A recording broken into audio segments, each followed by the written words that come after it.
the second question is, have you fulfilled your personal dreams and goals that do not require a spouse? Okay? Before we get married, I hope that we have our own goals and our own dreams that we're looking to achieve before we get married. If all your goals and dreams are based upon a mate, in my humble opinion, there's a problem there. Because you are an independent 100% person who is supposed to be whole. Okay? You have your goals, your dreams, your aspirations. Now, if all of those goals and dreams and aspirations are attached to, well, I can't accomplish any of these things until I get married, then I feel like something's wrong there. What's going on, good people? Happy Friday, or to some, happy Good Friday for those of us who are recognizing Holy Week and Resurrection Week, or Easter Week, as many of us have called it. And welcome to the Faith Unbuttoned podcast. I'm your host, Pastor K. Don't forget to visit us at neveralonecc.org. There you will find all things happening at Never Alone Christian Center. All right, guys, I don't know about you, but as always, I'm excited on Friday to rock with you guys. I pray that you've had a good week. I pray that you've had a safe week, a productive week. I pray that you got some things done that you wanted to get done. Me personally, got some things done around the house that I wanted to tap into, and I got some small items done for the weeks to come as far as ministry goes, and I just spent some time this week hanging out with my fam and with the kids. Also this week I celebrated my 40th birthday. Shout out to myself, because 40 is a big deal, especially as a black man living in this country with the age of men being destroyed and killed at such a young age. I celebrate these 40 years, and I'm proud and excited that God has blessed me with another year to see it being the year of 40. And I'm just excited, and I'm thankful, and I'm grateful. I spent a lot of time this week, not only just working, but I spent a lot of time just reflecting on what I have accomplished in the 40 years that the Lord has blessed me with, and what will I accomplish, or what will my goals be for the next 40 years. You know, because 40 seems like a midway point in life sometimes, and you start to really think about, what have I really accomplished and in 40 years? You know, and then you think about, what could I do, or what am I capable of doing for the next 40 years? What kind of impact could I have? And that's where I am. That's the space that I'm in right now, as a husband, as a father, just as a man in this world, looking at the next 40 years of life. All right. So without further ado, we begin last week or the week before. We tapped into a topic: don't get married if. And for those of you who follow the podcast on a regular basis, you know that my wife and I, we've been married for 15 years. And I am all about family. I'm all about the husband, the wife, the kids. That's what I'm about. Even if you're single, you're looking to get married or divorced, widowed, separated, or whatever the case may be. My heart's desire is to help the family become unified and stay unified.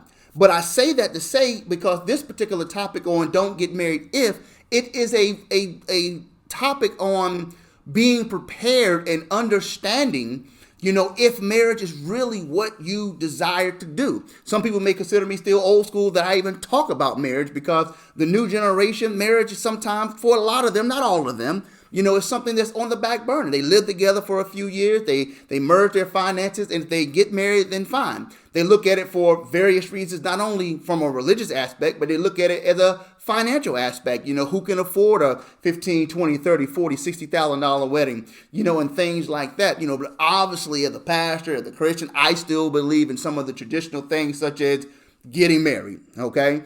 But before you do that, or before you decide to do that, we were looking at this particular topic because I wanted us to make sure that it is what you want to do.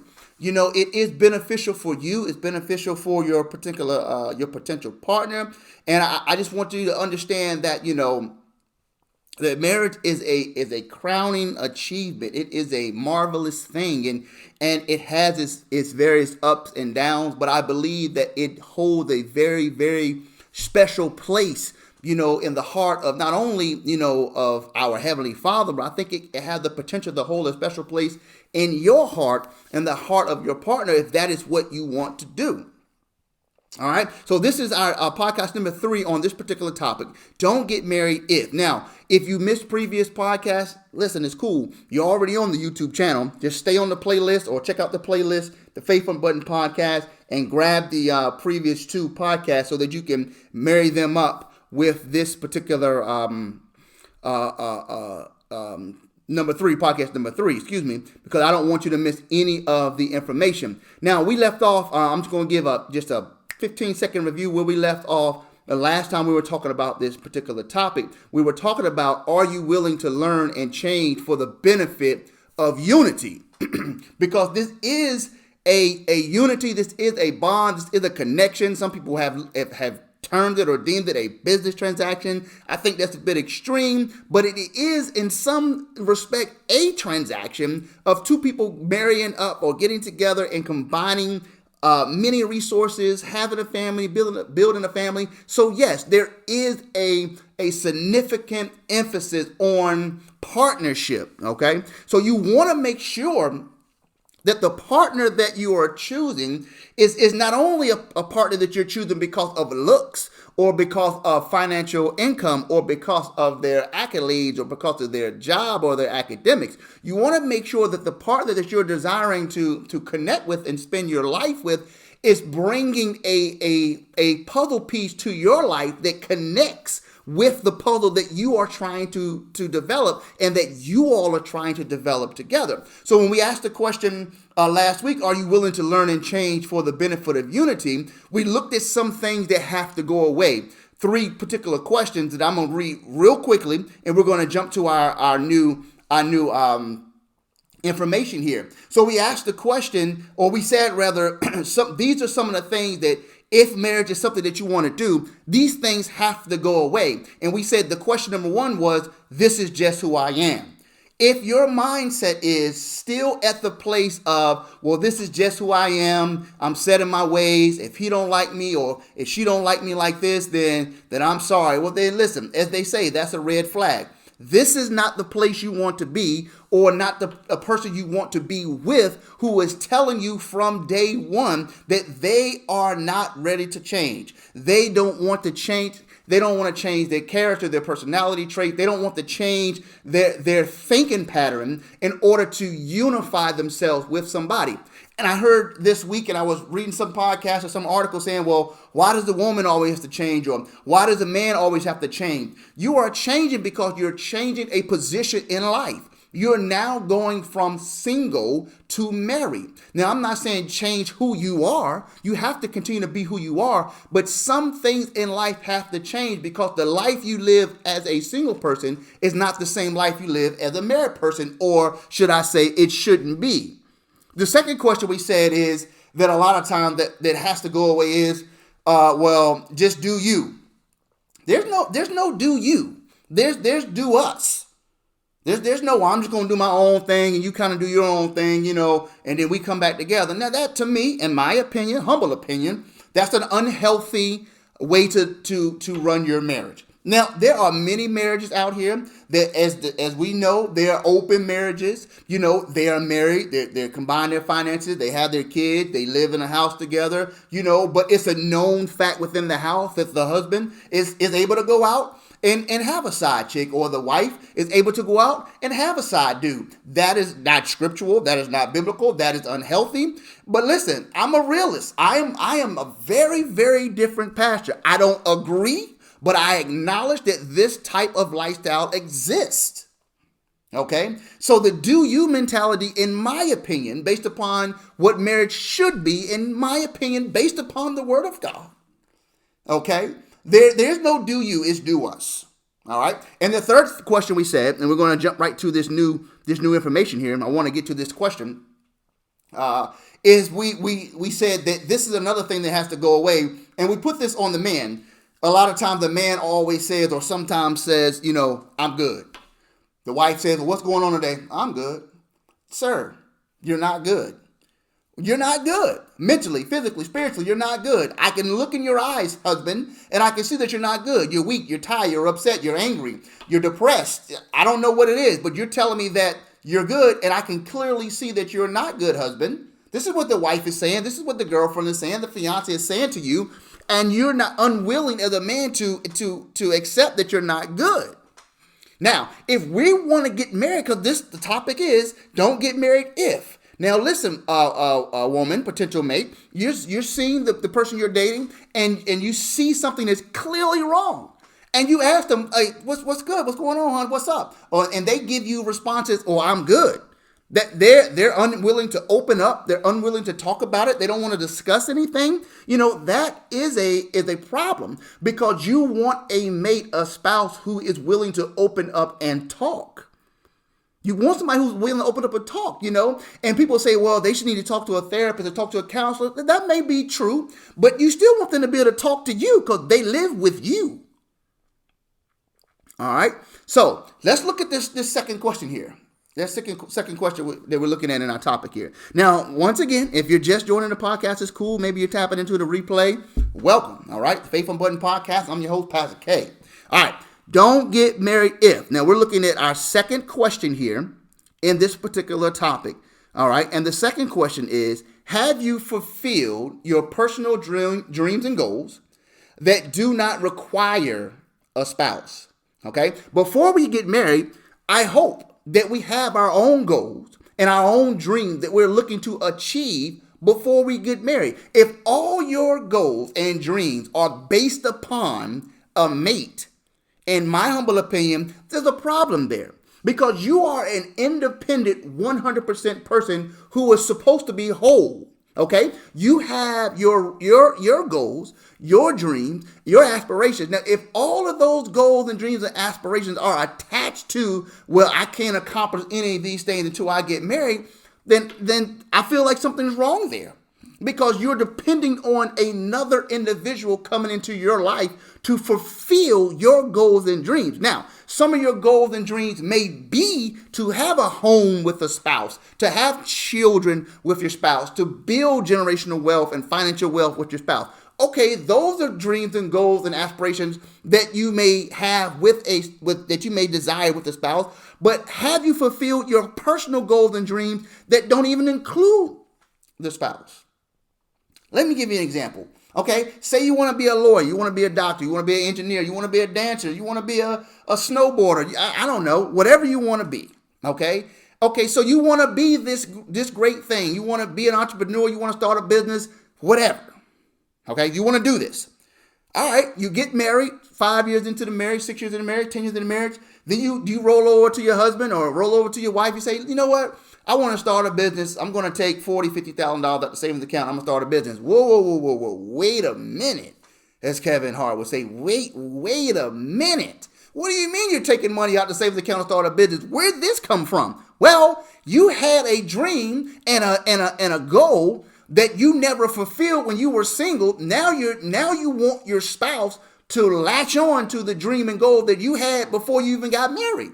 Now, will they? May they? Possibility? Yes. But if they say, well, we're not doing that, you don't have a right, in my opinion, to be upset about that because you brought on this goal and dream after you got married because you chose not to fulfill it before you got married. You see? Have you fulfilled your personal dreams and goals that do not require a spouse? Now, if not, are you willing to adjust those goals and dreams? Okay, so you had these goals and dreams, you didn't fulfill them, you got married, but now you want to reach back to those goals and dreams. Now, are you willing to adjust them so that you can pursue them? In other words, are you willing to have this conversation with your now wife, your now husband, and say, hey, babe, I know we may not have talked about it early on in dating and stuff like that, but I kind of had this dream of goal that I had of going to med school, and I want to fulfill that dream of goal now that we've been married, 5 or 6 years, we got 2 babies, and none of us have any time, but I want to go to night school now. Oh, well, sir, that doesn't fit into our lifestyle right now. Well, what do you mean? You don't want to support me? No. Don't come. That's trash. Don't come with that now because you want her support or his support, and you dropping this bombshell 5-10 years in the marriage after kids, and now you want to clear the savings account because you want to do some reach back to some old goal and old dream. No, those are the things you wanted to do before you got married. Now, if you want to do those things while you're married, those are conversations that need to be had before marriage or as you're going through marriage, so it's not such a shocker when you get to that point. If you haven't fulfilled these goals and dreams, do you have the time now to reach back and try to achieve them? Okay? Listen, once again, what do we say? Have you fulfilled your personal dreams and goals that do not require a spouse? Have you fulfilled them? Okay? Now, if you haven't fulfilled them, and now you're deciding to get married, and you want to do the reach back and fulfill these goals and dreams, do you have time? Because the time you have, listen to me carefully, the time you have when you are single is not the same time you're going to have when you get married. Toss a couple of kids in there. Listen, you don't have the time and the flexibility if you're a good husband and a good wife and a good parent. Now listen, let me put that caveat there, because some people, spouses, and don't pour into their family as I believe they should, and they sacrifice time in the wrong area in their life. But that's another podcast. Do you have time to do the reach back and grab onto this previous goal and dream that you had before you got married? Do you have time? Because now if you have to take time away from those who love you and whom you say you love, is that fair? Is it fair? You see, is it fair now that you're putting all of these responsibilities on your husband because you want to go start a business? You're putting all of these responsibilities on your wife because you want to go pursue some dream and passion that you had 10 years before we got married. You drop the bombshell in the midst of the marriage, and then you get mad at your spouse talking about they not supporting you. Ma'am, sir, they're not supporting you because you just brought this to them, something that's been brewing in your heart for 10 years. They just found out 10 minutes ago, and you're looking for this grandiose parade and support. All right? Do you have time?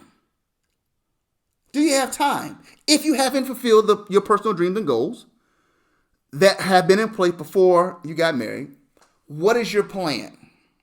Do you have a plan?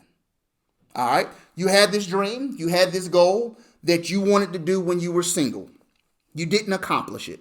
It's cool. There's a lot of stuff I wanted to do when I was single that I didn't accomplish, but I was able to accomplish when I got married. Some things that I didn't accomplish when I was single, I knew I didn't have the time to try to achieve them while married. Now, once I retire from my job, I may pursue some of those goals and dreams that I had, because then my time will be back, in a place where I might have time to do that. Okay, so you had this goal, you had this dream. You're married now. All right. So you go to your spouse. You say, listen, babe, listen, this is the goal and dream that I had, I had before we got married, and I want to pursue it now. I want to work on it. I want to do that. And then you got a loving spouse, someone like my wife, a loving spouse who's willing to hear you out, who's willing to hear you out. Do you have a plan? Do you have a plan? Can you all, as a married couple, can you put a plan together to accomplish the goal? Do you have a plan? Okay? Because listen, don't get married if you have all these goals and dreams that you should have accomplished before you got married. But perhaps you didn't accomplish them, now you're married, and you want to achieve some of these goals and dreams that you have. Okay, come to the table with a plan. Don't come to the table with, oh, you're not supporting me now. No. Come to the table with a plan. And perhaps, if there's time, if you're willing to adjust, you have a loving spouse, you may be able to reach back and fulfill some of these goals and dreams. But don't come to the table with, oh, you ain't supporting me now. That's trash. No. Don't blame your new spouse for lack of support because of some dream and passion you had in 10th grade. Okay? So have a plan. Have a plan. Don't get married if you're single right now, you enjoying life, you're achieving all the dreams and goals that you want to do, shout out to you. Okay? Shout out to you. You're living your best life, as we say in these streets. But don't go reaching out, getting married, and then dropping new goals and dreams and aspirations on your new spouse that you had years ago. That's not fair. That's not fair. It's not fair to blame them when you talking about, oh, they not supporting me now. They not supporting you becoming a rapper or an entrepreneur or an athlete and you 40. No, has nothing to do with support. They're just making sure that, you guys don't go bankrupt. All right. Okay. So that's our question number 2. So let's see here. Do we want to tap this number 3? Let me give you number 3, and then let's look at it a little bit. Okay. Number 3. Now, what are we talking about here? What's our podcast about? This is podcast number 3 on the subject. Don't get married if. I'm trying to make sure if you are single, widowed, divorced, whatever state you are in, and you are considering getting married, I want to make sure that you consider I'm not even going to say a few things. I want to make sure you consider a lot of things before you dive into this marvelous thing called matrimony. All right. Question number 3. Do you and your potential partner share the same definition of marriage? I had an opportunity to take part in a panel of a podcast, the Right to Real Love podcast. I'm going to post the replay link in the story tonight. And that was one of the questions, that was brought to me. And I answered the question. And one of the young ladies asked the question, how do you get, a male and a female, the same sex on the same page? That was the gist of the question. And I said, we are spending time and wasting energy trying to get one another on the same page. And I said, listen, we're not even in the same book. We cannot get on the same page if we're not even in the same book. So when we ask the question, do you and your potential partner share the same definition of marriage? Are we even in the same book? If they're Muslim and you're Christian, we got problems, sir. Man, we have problems. Protestant, Catholic, we got problems. Atheists, we have problems. Lots and lots and lots of problems. I'm not saying none of these problems can't be solved, but I'm saying is we have problems. We have to get on the same page. So we have to share the same definition of marriage. Do not get married if you and your potential partner don't share the same definition of marriage. All right? Listen, thank you guys for rocking with me tonight on the Faith Unbuttoned podcast. Don't forget to visit our website at neveralonecc.org. And once again, I am your host, Pastor K. I love you. Enjoy your weekend. If you're visiting church or going to church this Sunday for Easter or Resurrection Sunday or however you decide to spend it, whether you're cooking out, barbecuing on the porch, or just putting your feet up and watching something on Netflix, and chill. Enjoy yourself. I love you. God bless you. And we'll see you next week. Let's go.